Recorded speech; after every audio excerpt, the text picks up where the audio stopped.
depois nós podemos disponibilizar o link a todos, tá bom? Vamos orar, então?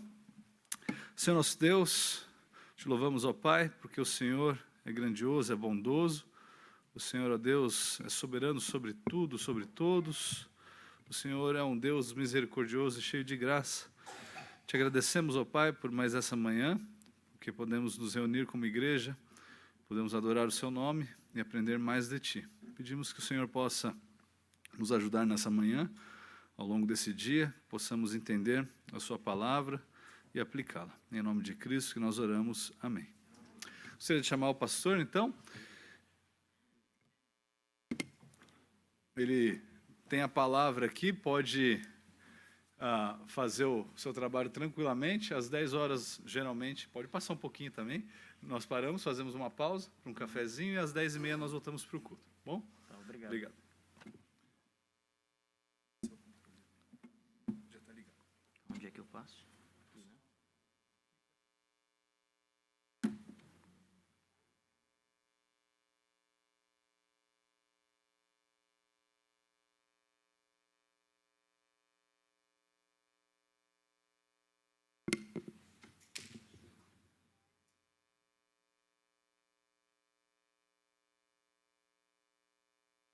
Meus irmãos, bom dia. É uma alegria muito grande estar aqui com vocês hoje.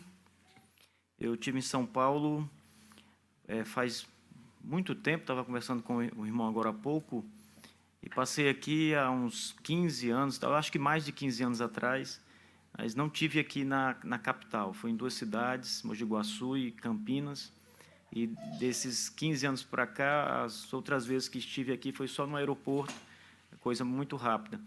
E agora, dessa vez, com a inauguração do Seminário Batista Confessional do Brasil, eu tive o prazer, já vim em São Paulo 4 vezes, né? De Francisco Morato para cá, esses dias todos. Estou na 2ª semana aqui com vocês, né, no estado. E hoje eu estou aqui em São Bernardo e daqui a pouco, com a graça de Deus, vamos estar lá em São Paulo com o pastor Walter. Eu também quero deixar aqui um abraço para vocês da Igreja Batista Bom Samaritano, em Teresina, que é a minha terra, o meu Piauí quente, né? Eu estou com muito frio aqui. Esses dias todos aqui eu tenho passado muito frio. E lá é muito quente, né? E os nossos irmãos lá pediram que eu transmitisse esse abraço para vocês aqui em São Paulo. Hoje eu tenho a missão de tratar com vocês sobre a história dos batistas. E eu trouxe alguns slides para mostrar para vocês sobre isso.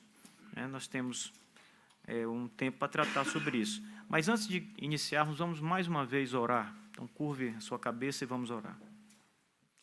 Senhor, nosso Deus Todo-Poderoso, nosso Pai, nós suplicamos, Senhor, que a Tua graça esteja sobre nós, uma vez mais derramada, enchendo nossos corações, nos ensinando, que o Senhor conduza esse dia para o Teu próprio louvor e para a Tua própria graça, Senhor. Nós te pedimos, pelo Espírito Santo, que o Senhor dirija as palavras e atinja os corações como Tu queres, Senhor. Faça assim, em nome de Cristo Jesus. Amém. Bem, falar sobre a história dos batistas, vocês certamente já sabem que não é uma tarefa simples, porque existem muitas versões sobre a história dos batistas, muitas mesmos. Eu escrevi um livro há pouco, onde eu falo sobre as teorias dos batistas, e nesse livro eu vou apresentar a maioria das teorias, aquelas que são mais aceitas. Eu descartei outras teorias que não são muito críveis. As pessoas geralmente faltam fundamentos para essas teorias, mas ainda assim eu destaquei várias das teorias. Então não é muito fácil falar da história dos batistas, porque de repente você começa a ensinar alguma coisa e aí vai levantar alguém e dizer, não, mas a história dos batistas não é assim, ela tem esse caminho, e o outro vai levantar e dizer, não, é esse caminho aqui. Então existem realmente várias correntes. Mas eu quero começar falando com vocês nessa manhã sobre os antecedentes da história dos batistas, aquilo que vem antes dos batistas. um fundamento importante para entender a história dos batistas é conhecer o contexto anterior, né? Como os batistas se originaram, o que levou a cabo o começo dos batistas. Então, eu quero começar falando sobre isso, e aí nós vamos falar sobre o século XVI e XVII, um pouquinho sobre a Inglaterra protestante, os puritanos ingleses. Vamos falar também sobre o movimento separatista e sobre os batistas. Eu devo passar aqui, né?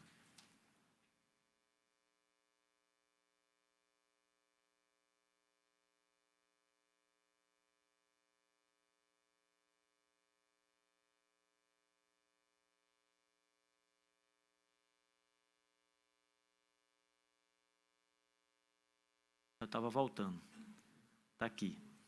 Então,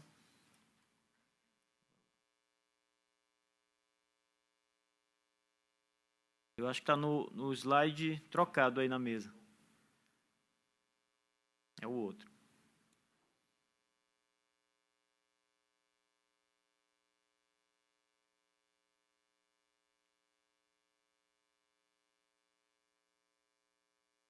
Ele tem na capa antecedentes da história batista.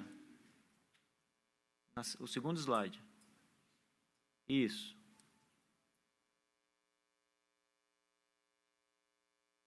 Pronto, esse aí. Obrigado. Bem, então, os antecedentes da história batista.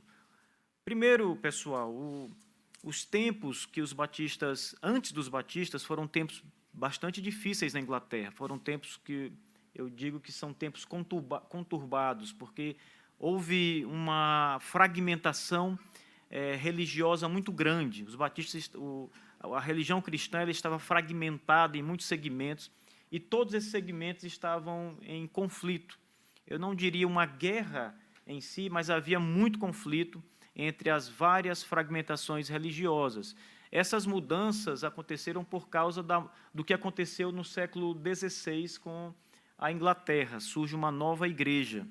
A Igreja Católica, ela rompe ali com o movimento liderado pelo rei da Inglaterra, e o rei, então, ele vai fundar uma própria igreja, a Igreja da Inglaterra. Essa igreja existe até hoje, lá na Inglaterra. Então, essas coisas começam a acontecer na Inglaterra, de modo que a Inglaterra se transforma num verdadeiro caldeirão. Grandes mudanças começam a acontecer ali. E no século XVI, na Grã-Bretanha, há esse rompimento da Igreja Católica Romana, né, surgindo a Igreja da Inglaterra.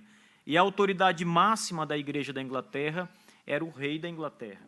A Igreja Católica era o Papa, e a Igreja da Inglaterra, o rei da Inglaterra. Ele era quem escolhia, ou pelo menos quem autorizava os clérigos, né, quem nomeava os clérigos, numa função muito parecida com aquela que o Papa Católico Romano exercia no catolicismo romano. Então, nós temos ali um primeiro rompimento da Igreja Católica que vai começar a gerar o que nós vamos conhecer mais tarde como as igrejas protestantes. Então, tudo começa ali. Esse aí, deixa eu passar para vocês aqui, é o rei, né, inglês que levou essas mudanças a cabo. Não vou entrar nos detalhes aqui do que levou o rei da Inglaterra a propor essas mudanças todas, né, mas elas aconteceram por causa de um casamento, né, um conflito de interesses e de ideias. O Papa não aceitava o novo casamento do rei e ele queria casar novamente. E aí, então, como o Papa não aceitava, ele fundou a Igreja da Inglaterra, independente da Igreja Católica Romana. Maria I foi uma das rainhas da Inglaterra, conhecida como Maria Sanguinária. Essa mulher, ela perseguiu muito a igreja. Nesse momento, nós já temos aqui o que nós chamamos de os braços do protestantismo sendo bastante visíveis na Inglaterra e até em outras partes da Inglaterra. Mas essa mulher, ela era católica romana. E, por causa da sua religião, ela, então, começa a perseguir esses vários braços, né, protestantes que estavam surgindo na Inglaterra, de modo que ela ganhou esse apelido de Maria a Sanguinária, porque ela, de fato, derramou muito sangue na Inglaterra perseguindo as pessoas. Veja, ela ordenou a morte na fogueira de 270 cristãos protestantes. Isso o que está contabilizado oficialmente por alguns historiadores. Esse número provavelmente tenha sido maior do que esse que é apresentado aqui, além de prisões, além de os historiadores chamam de uma caça às bruxas, aqueles que discordavam da posição dessa rainha. Depois dela veio Isabel, conhecida como Elizabeth I, ela filha de Henrique VIII, e aqui, uma vez mais, o protestantismo começa a ter força, porque essa rainha ela se posiciona mais ao lado dos protestantes, da fé dos protestantes, diferente da irmã, né, de Maria. Agora, uma coisa interessante aqui é que foi no reinado de Elizabeth que houve um clamor para a reforma. Deixa eu colocar no slide para vocês. Houve um clamor para que a reforma continuasse. Então, a reforma havia começado, Maria, a sanguinária, assume o trono, os protestantes são perseguidos, depois Elizabeth assume no lugar da irmã, e aí então, como ela está mais favorável às igrejas cristãs de linha reformada, os cristãos naquele momento começam então a buscar novamente, a dar continuidade à reforma. As doutrinas começam a ser mais fortemente anunciadas, o modelo da igreja reformada começa a se avigorar na Inglaterra. Não é ainda uma igreja reformada, mas eles já estão caminhando para se tornar o que vai ser mais tarde uma igreja reformada. Não a igreja da Inglaterra, porque esta não vai mudar, mas eles vão romper com a igreja da Inglaterra porque ela não dá os passos necessários para que a igreja se tornasse reformada. Então, a igreja da Inglaterra, nós poderíamos dizer que ela é o seguinte, ela é uma igreja que sai do catolicismo romano, mas ainda traz muita coisa do catolicismo romano consigo, de modo que ela ainda estava, na visão dos puritanos, meio católico romana. Era uma igreja que não estava completamente pura, e os clérigos puritanos, então, começaram a entender que, como não havia mudança na igreja, a perspectiva de reformar a igreja estava cada vez menor, porque ela deu vários passos em direção à reforma, mas depois parou. Os passos não continuaram. Então, eles decidem sair da igreja. E essas igrejas que surgem com a saída dos puritanos são chamadas de igrejas separatistas, porque eles decidiram se separar da igreja da Inglaterra. Esse termo é interessante porque algumas pessoas pensam que a igreja separatista são aquelas que saíram da igreja católica, se separaram da igreja católica, mas a expressão separatista se refere àqueles que saíram da igreja da Inglaterra, que não era mais católica romana. Eram igrejas que se separaram. Esses clérigos eles eram chamados também de não conformistas, ou seja, eles não se conformavam com a igreja da Inglaterra, não é com a igreja católica. A igreja católica, eles realmente odiavam a igreja católica. Então, a referência sempre é a igreja da Inglaterra, que já era meio reformada. Não era completa, mas já tinha muita coisa boa ali. Ainda assim, eles exigiam passos maiores. Então, como a igreja não estava disposta a caminhar mais, eles se separaram da igreja da Inglaterra. Não se conformaram com aquele modelo que estava ali. Existe um outro grupo que é chamado de os não separatistas. Esse grupo, eles não se conformavam com a igreja da Inglaterra, mas decidiram não se separar da igreja da Inglaterra. Eles tinham a esperança de que a igreja pudesse mudar. Então, eles pensaram da seguinte forma: em lugar de deixarmos a igreja, nos separarmos da igreja e começarmos uma nova denominação, nós vamos esperar na igreja da Inglaterra, esperar que o Senhor Deus transforme os corações do rei, da rainha, das pessoas que estão investidos de autoridade, para que a igreja mude, para que a reforma continue. Isso nunca aconteceu. Então, eles não deixaram a igreja, permaneceram na igreja, embora discordassem da igreja nesse sentido da igreja não dar os passos necessários. Agora vem um rei muito importante, né, o Tiago, na história inglesa. Ele reinou de 1603 a 1625. E ele seguiu com as exigências de conformação com a Igreja da Inglaterra. Ou seja, o rei não abria mão do seu poder e da sua autoridade na Igreja, de modo que ele não aceitou dar os passos que os puritanos exigiam, para que a Igreja se tornasse mais bíblica, mais reformada. Ele permaneceu ali na mesma posição dos seus antecessores. E foi nos dias desse rei que muitos dos puritanos, a grande massa de puritanos, começou a deixar a Inglaterra em grande número. Antes dele, já havia começado essa separação. Mas nos dias de Tiago, esse número cresceu muito. E por que isso aconteceu? Tiago era um rei pior do que os outros? Não. É porque é exatamente no reinado de Tiago que a paciência dos puritanos em esperar que a igreja estatal se reformasse acaba. Então, eles disseram o seguinte: olha, esperamos tempo demais, a igreja não vai ser reformada. Passamos por vários reis, a última a rainha, agora o rei, e a igreja continua não reformada. Então, eles decidem se separar. E aqui é um grande movimento, né, de saída da Igreja da Inglaterra. E essa saída ela acaba por proporcionar nas autoridades da Inglaterra uma revolta, porque a Igreja começa a se esvaziar. Os melhores ministros ingleses eram os ministros puritanos. Eles conheciam a Bíblia, eles pregavam as Escrituras Sagradas, eles tinham, de fato, autoridade, o rebanho os ouvia, e agora a igreja estava perdendo os seus principais pastores. E aí a saída foi proibir, né, e perseguir aqueles que se levantassem contra a igreja. De maneira que aquelas igrejas separatistas começaram a ser caçadas. Os registros dos ministros começaram a ser caçados. Então, para ser pastor na Inglaterra, eles recebiam uma autorização legal. Eles recebiam um salário do Estado. Não era como nós batistas, que a igreja traz os seus dízimos, ofertas, e desse valor o pastor recebe a sua provenda. Não é assim lá.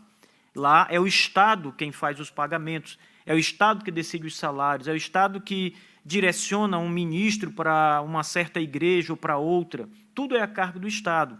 Então, como eles tinham essa autoridade e viram que a igreja estava se esvaziando, eles começaram a perseguir esses ministros, não aceitando que eles deixassem a igreja, e se deixassem a igreja, perderiam salários, não poderiam ser indicados para nenhuma igreja na Inglaterra e na Grã-Bretanha, e se tivessem empregos públicos, eram perseguidos também, empregos fora da igreja. Muitos deles trabalhavam como escritores, né? E parentes trabalhavam no Estado, e a perseguição se deu dessa forma. Além de prisões.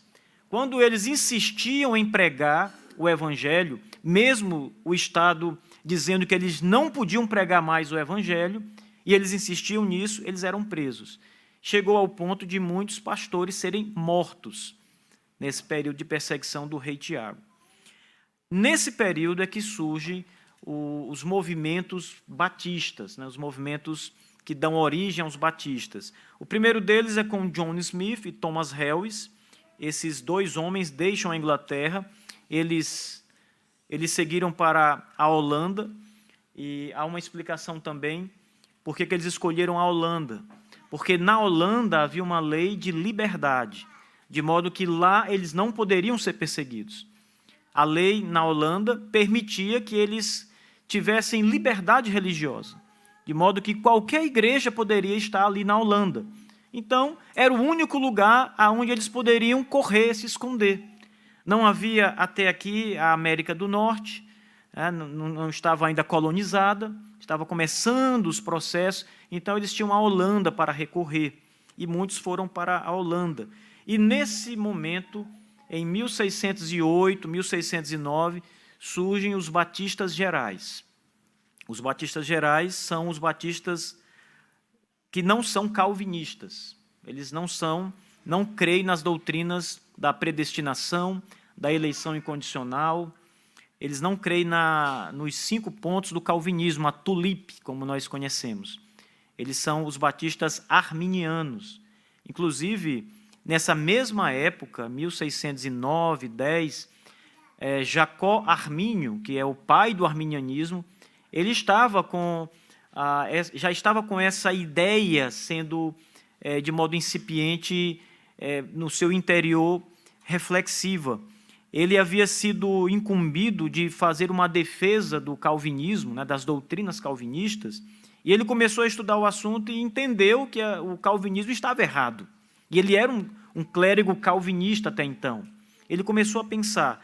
Então, essas ideias começavam a circular a Inglaterra, a Holanda e várias partes da Europa. E os batistas gerais foram influenciados pelas ideias arminianas. Esses batistas gerais, que surgiram em 1608, esse fato é pouco registrado nos livros de história batista. Os batistas gerais surgem como batistas calvinistas, o que pouca gente sabe. O líder desse grupo era John Smith.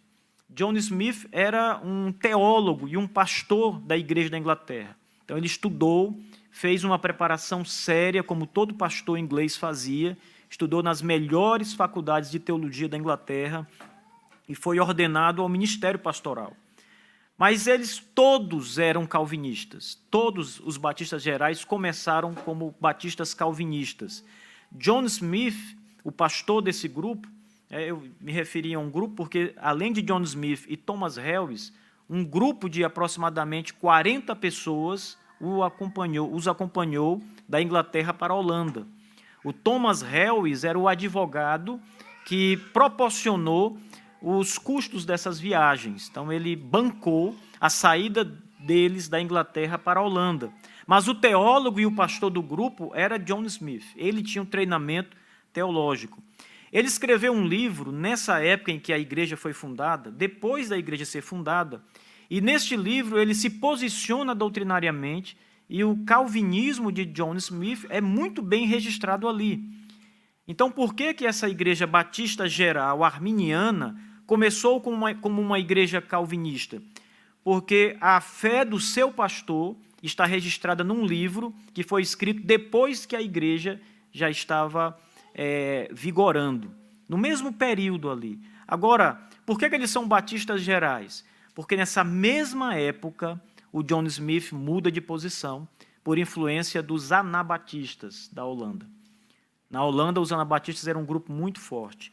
Então, ele muda de posição na sua teologia, né, na sua doutrina da salvação e em muitas outras doutrinas. Esse grupo de batistas gerais, alguns historiadores, inclusive, não os considera como verdadeiros batistas, porque eles defenderam várias heresias, várias doutrinas heréticas que os batistas, ao longo da história, nunca defenderam.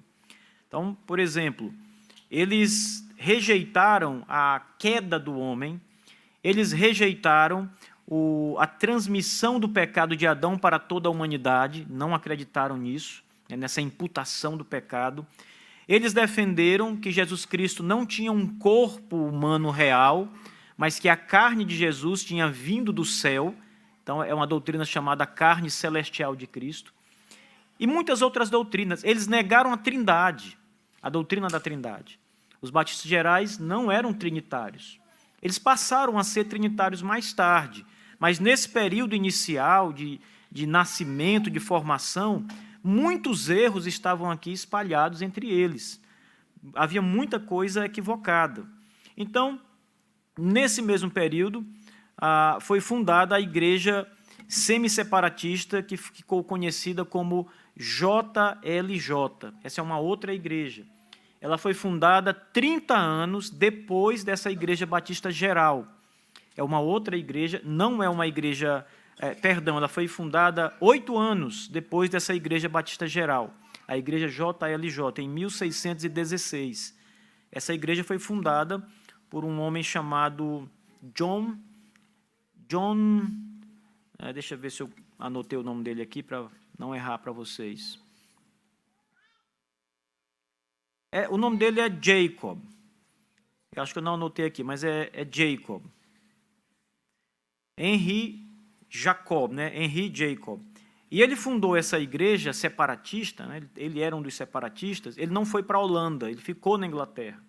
E essa igreja ficou conhecida como a Igreja de Jacó, né? Devido ao nome dele, ele ser o primeiro pastor. E essa igreja influenciou muito as igrejas separatistas, especialmente as igrejas congregacionais. Foi através da teologia do Henri Jacob que as igrejas congregacionais entenderam que o modelo de igreja era o modelo congregacional, como nós hoje entendemos o modelo batista. Então, o responsável e aquele que mais defendeu essa teologia foi o Henri Jacob.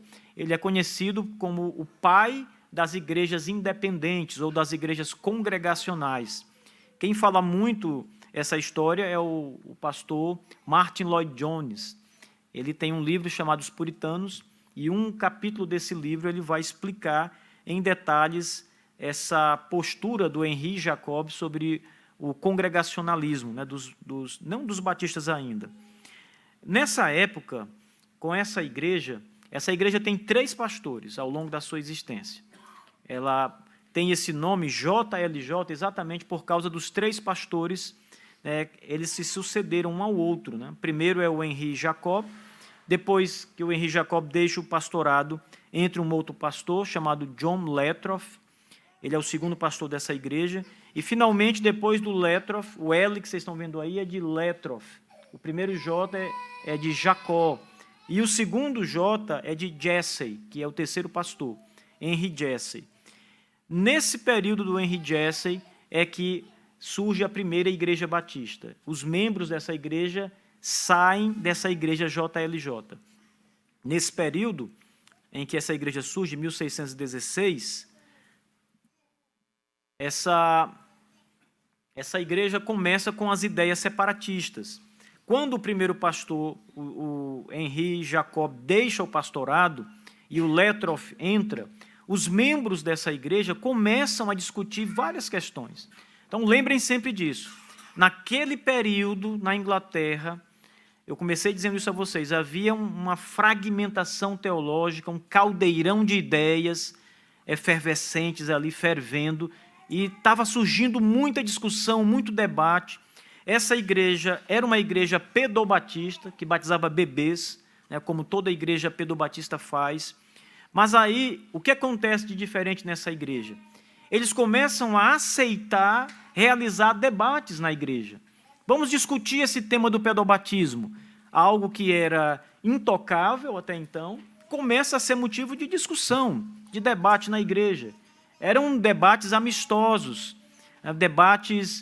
discussões teológicas saudáveis. Havia um grupo nessa igreja que começou a entender que o credobatismo, o nosso batismo só de adultos, era de fato aquilo que a Escritura defendia.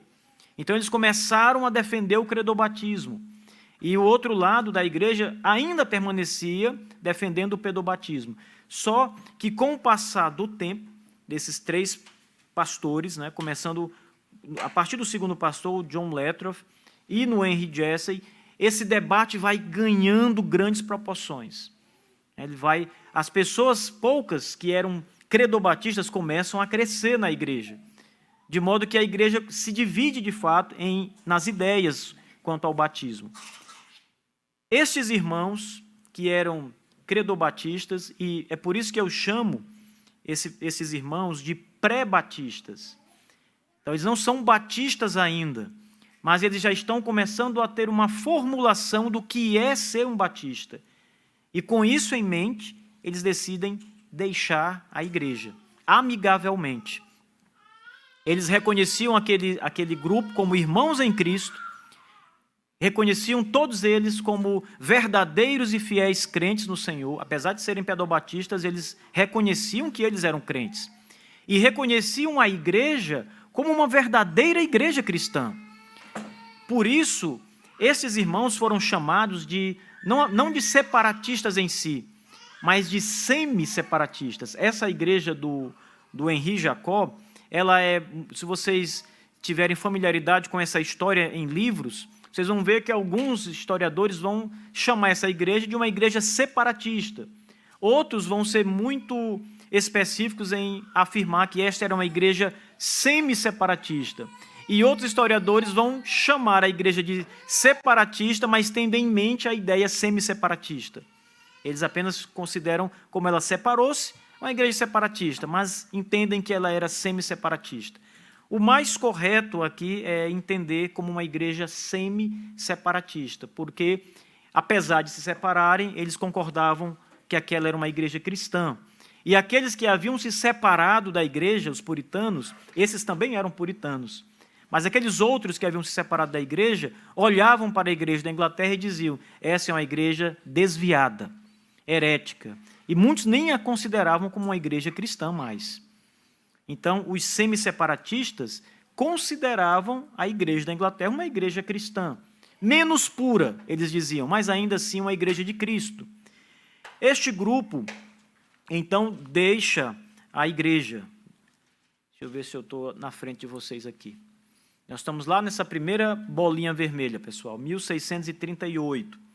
Então, nessa data, 1638, nasce a primeira igreja batista calvinista. Na verdade, se a gente usar essa expressão calvinista, nós podemos incorrer em erro, porque essa igreja não era apenas uma igreja calvinista, ela era uma igreja reformada, literalmente, porque eles defendiam todos os pontos da reforma protestante, com exceção da eclesiologia. Envolve o governo da igreja, envolve os sacramentos, batismo, ser do Senhor, etc. Mas todo o restante do conjunto de doutrinas foi defendido pelos batistas nesta época, em 1638. Apenas 6 anos depois, esse grupo publica uma confissão de fé, a Confissão de Fé Londrina, de 1644. É o primeiro documento de igrejas batistas particulares e de igrejas batistas de um modo geral. Até então, os batistas gerais não haviam se unido como uma associação de igrejas e declarado a sua fé. Assim, todas as igrejas creem assim, não havia um documento. Os batistas particulares foram eles que publicaram a primeira confissão de fé da história dos batistas de um modo geral. Essa confissão de fé, ela apresenta as doutrinas reformadas de maneira clara. Apesar de ser uma confissão breve, mas você vai observar, lendo os textos, que ela passa por todos os temas da Igreja Batista Reformada, com, claro, as suas características batistas sendo apresentadas. Essa confissão foi proibida pelo parlamento inglês. Eles exigiram que os batistas fizessem uma atualização. 2 anos depois, a confissão foi refeita, com muitos artigos mudados, senão eles eram presos, né? Então, eles tiveram que, com muito cuidado, apresentar a sua fé, sem negar aquilo que tinham dito antes, mas apresentando a sua fé com outras palavras, de uma outra forma, que fosse aceita pelo parlamento. Senão, eles não podiam sobreviver, né? Não tinham autorização. Então, nesse período, estamos falando do rei Carlos, né? Carlos I, ele está de 1625 a 1649. É nesse contexto, no reinado de Carlos, que nasce a primeira igreja batista calvinista ou reformada, né? A primeira igreja do mundo.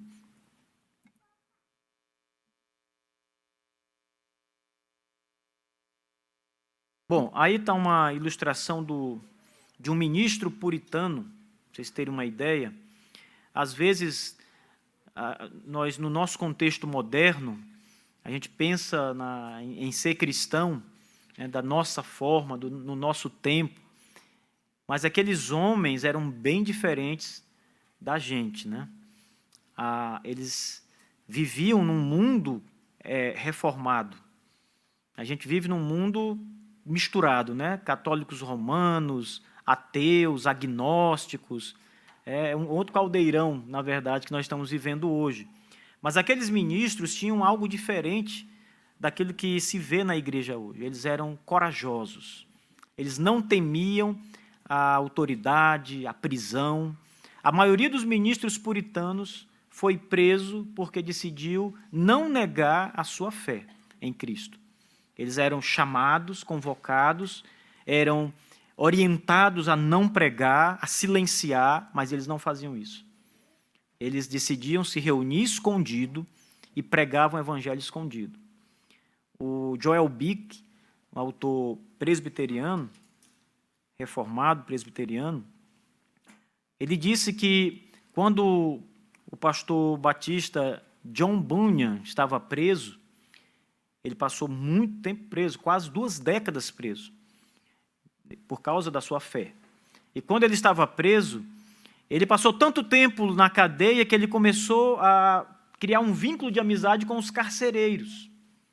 E os carcereiros, então, resolveram deixar que o John Bunyan saísse às noites de domingo, e às vezes durante a semana, uma ou outra noite, para pregar o evangelho em aldeias inglesas e nas florestas. Ele era liberado por volta da meia-noite.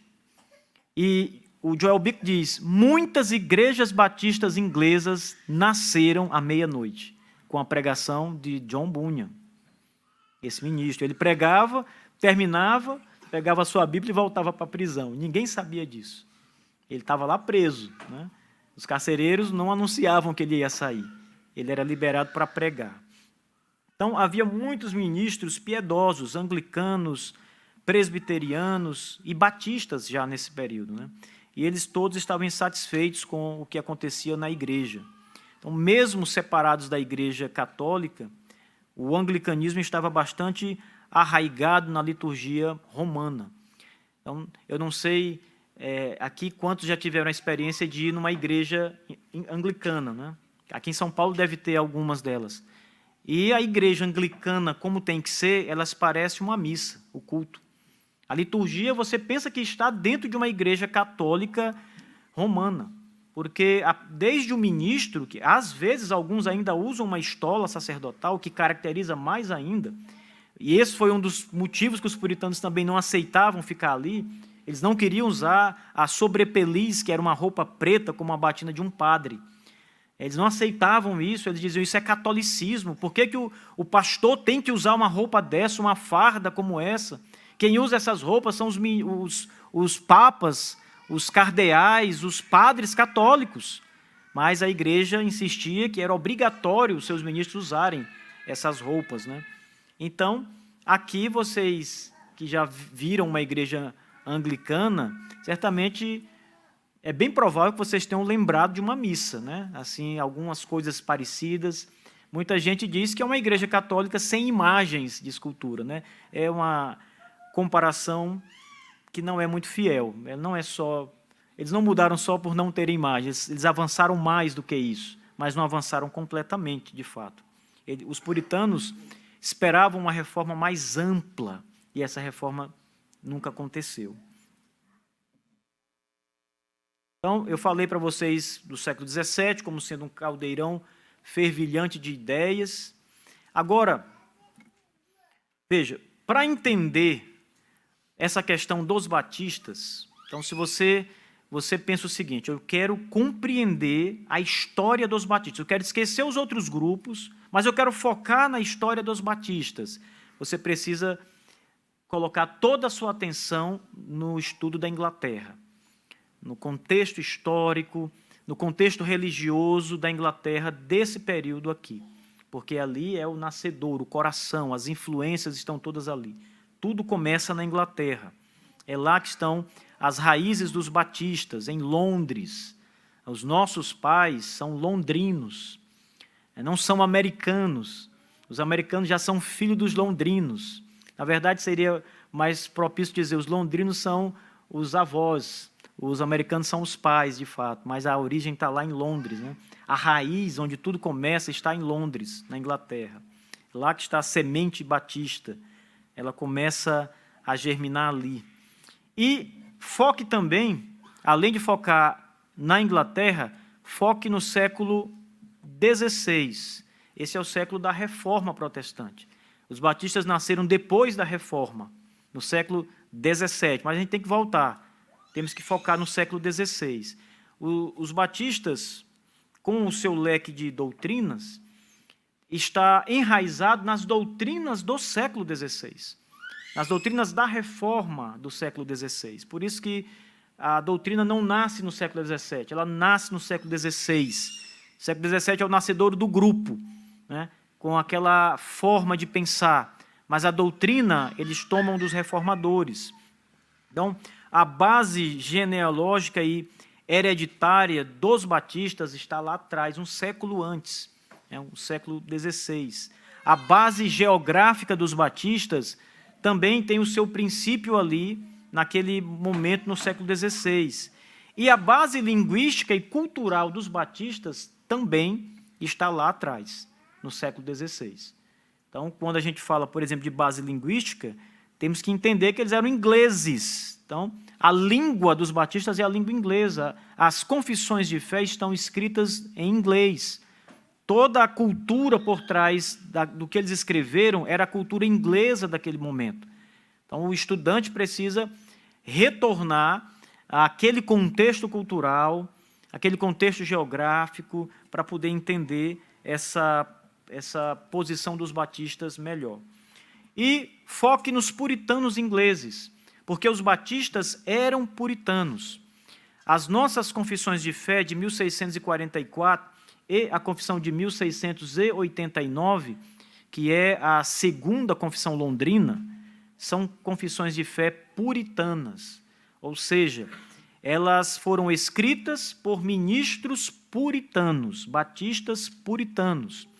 Então, por que é uma confissão puritana? Por exemplo, os puritanos foram proibidos pela Igreja da Inglaterra de observar o dia do Senhor, o domingo. O rei, ele liberou o domingo para que se praticassem esportes, danças, jogos, caçada, eles caçavam muito naquele período, né? E tudo isso era liberado. E os puritanos se levantaram, todos os puritanos se levantaram e disseram, não, isso é quebra do quarto mandamento.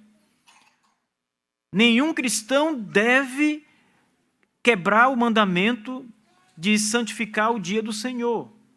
E se fizermos o que o rei está mandando, nós vamos estar quebrando o mandamento de Deus. E aí, então, eles não aceitaram isso. Esse foi o pico do que levou os puritanos a deixar a igreja. Foi a quebra do quarto mandamento. Então, quando você toma as confissões de fé dos batistas, você vai encontrar isso lá. Essa visão puritana do dia do Senhor. Isso é interessante, pessoal, porque se vocês observarem a declaração doutrinária da Convenção Batista Brasileira, essa declaração doutrinária, quanto ao dia do Senhor, ao domingo, ela é extremamente puritana. Está lá nos documentos. O artigo é, inclusive, longo, que fala sobre isso. Pouco observado, mas a letra é puritana. O que está lá são aquilo que os puritanos defenderam e o que os nossos pais batistas ingleses defenderam. Então, você precisa, para entender os batistas, focar no puritanismo, movimento puritano. Foque nas igrejas separatistas, para que vocês entendam o motivo da ruptura. As ideias separatistas elas estão presentes no pensamento dos primeiros batistas. Não há como escaparmos dessa conclusão. As primeiras congregações separatistas foram o braço dos primeiros batistas no mundo, de ambos os lados, né? Batistas gerais, eles também eram separatistas, e os batistas particulares, calvinistas, reformados, que também eram separatistas ou semi-separatistas. Só uma aspas aqui. Os batistas gerais eram totalmente separatistas. Eles diziam que a igreja da Inglaterra era uma igreja falsa. Não tinha cristãos ali. Eles diziam o seguinte, somente esta igreja é uma igreja verdadeira. Todas as outras são falsas. Eram completamente exclusivistas. De tal forma que as mulheres só poderiam casar com membros da igreja local. Então, e os homens também. Então, se você fosse um batista geral naquele período, uma mulher batista geral, você não poderia casar, por exemplo, com outro cristão de outra igreja. mesmo que fosse uma outra igreja batista geral. Era preciso casar com membros da igreja local, da denominação. Casar com um presbiteriano, com um congregacional, nem pensar. Não? Você era excluído de imediato. Os homens também. Então havia um exclusivismo radical neles. Eles escreveram isso nos seus livros. John Smith e principalmente o Thomas Helwys escreveu isso. Está lá nos registros deles. Os batistas particulares eram mais... não eram tão radicais assim, né? Eles reconheciam outros irmãos e permitiam casamento com cristãos. Era isso que eles pediam. Aí, então, vem os... Eu tenho quantos minutos ainda, pastor? Tá bom. Aí, então, vem os anabatistas. Essa é uma parte importante da história dos batistas, porque uma das teorias fortes é que os batistas tiveram origem com os anabatistas. E existem várias teorias diferentes que vão ligar os batistas com os anabatistas. Então, não é só uma teoria, existem várias delas. Mas todas essas teorias estão especialmente ligadas... Estamos aí. Todas estas teorias estão especialmente ligadas com as igrejas batistas gerais. Com as igrejas batistas particulares, não há vínculo com os anabatistas na história.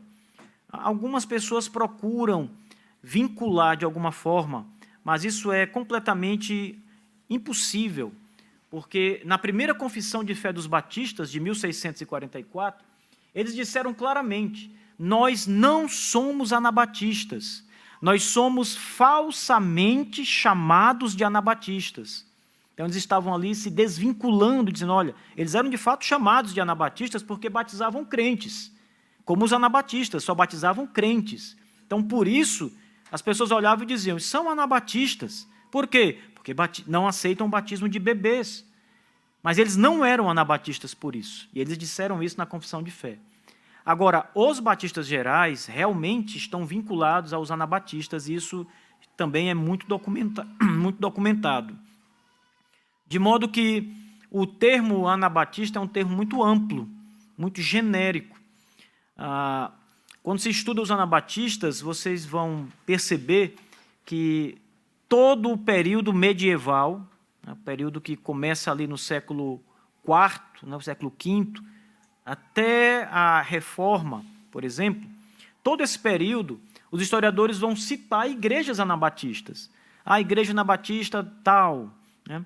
Os pequenos grupos que não eram católicos romanos, todos são chamados de anabatistas. Esses grupos eram completamente diferentes uns dos outros, mas todos receberam a alcunha de anabatistas, pelo fato de que esses grupos batizavam crentes. Isso é a única coisa que os ligava. As outras doutrinas eram completamente distintas, mas pelo fato de batizarem crentes, foram chamados de anabatistas. Esse termo ele surge oficialmente no século XVI, e provavelmente o maior responsável pelo termo anabatista seja Zwinglio, o reformador Zwinglio. Uma igreja anabatista surgiu da igreja que ele pastoreava. E essa igreja de Zwinglio é a mais parecida com os batistas de toda a história. Então, a partir de Zwinglio, toda a igreja que batizava crentes, eles começaram a chamar de anabatistas, começaram a denominar de anabatistas. Elas eram conhecidas na história por outros nomes, mas eles generalizaram e disseram, são grupos anabatistas. E, às vezes, muitas vezes, não eram anabatistas. Bem, deixa eu correr aqui. Os anabatistas, antes da Reforma, o espírito anabatista estava presente antes da Reforma Protestante. Vocês já ouviram algumas pessoas, alegando que os batistas não são protestantes? Os batistas não são protestantes. Essas pessoas que dizem isso, elas estão considerando essa posição que os batistas eram anabatistas. Eles vieram dos anabatistas, então eles são antes da Reforma. porque os anabatistas, nesse sentido genérico, são antes da Reforma. Então, se os batistas não são protestantes, eles existiam antes da Reforma. Esse é um bom argumento para eles de que os batistas têm uma longa data, uma antiguidade. E as pessoas, às vezes, brigam muito pela antiguidade. Quanto mais antigo, melhor. Está mais perto de Cristo. De modo que existe uma teoria chamada sucessionismo que liga as nossas igrejas batistas a João Batista. Então, esse foi o primeiro batista, João Batista. E aí, uma linha ininterrupta de igrejas surge a partir de João Batista. E esses historiadores, que não têm documentos, eles vão dizer, olha, aqui está a origem da nossa igreja, João Batista, ele é o primeiro batista, ele batizou por imersão. E os anabatistas nem batizavam por imersão, não era por aspersão. Eles não batizavam por imersão. Então, veja, o não protestantismo, isso que eu acabo de falar para vocês, tem também essa variedade doutrinária, você vai analisar a doutrina desses vários grupos e vocês vão ver que elas são distintas, com exceção do batismo de crentes. E a etimologia da palavra. Etimologicamente, anabatista é um termo composto. Então, na língua grega, essa palavra é formada por duas partículas. Aná, que significa de novo, é uma palavra que traz a ideia de uma repetição, e baptizo, que é a palavra mergulhar ou batizar, de modo que os anabatistas, vejam só, isso é muito importante, os anabatistas batizavam de novo, os batistas não batizam de novo, os batistas não consideram o batismo infantil como um batismo. Então, chegamos aqui numa conclusão interessante. Se um presbiteriano, que nós reconhecemos como crentes, chegarem e propuserem entrar numa igreja batista, eles precisam ser batizados. Porque para nós, eles não são batizados. São crentes, regenerados, mas não são batizados. Os anabatistas entendiam que eles eram batizados, mas eram batizados de modo errado. E tinham que ser batizados de novo. Daí a diferença entre anabatista e batista. Os batistas batizavam a primeira vez. Há um só batismo, está escrito na Confissão de Fé de 1644. Um só batismo, um só Senhor, um só Espírito, um só Cristo, uma só fé, está escrito lá. De modo que para eles é um só batismo. Aqueles que são batizados na infância, que são batizados de maneira equivocada, não são batizados. Então, essa etimologia é importante. Pessoal, terminamos aqui em cima, né, pastor? Obrigado pela ótima oportunidade que vocês me deram.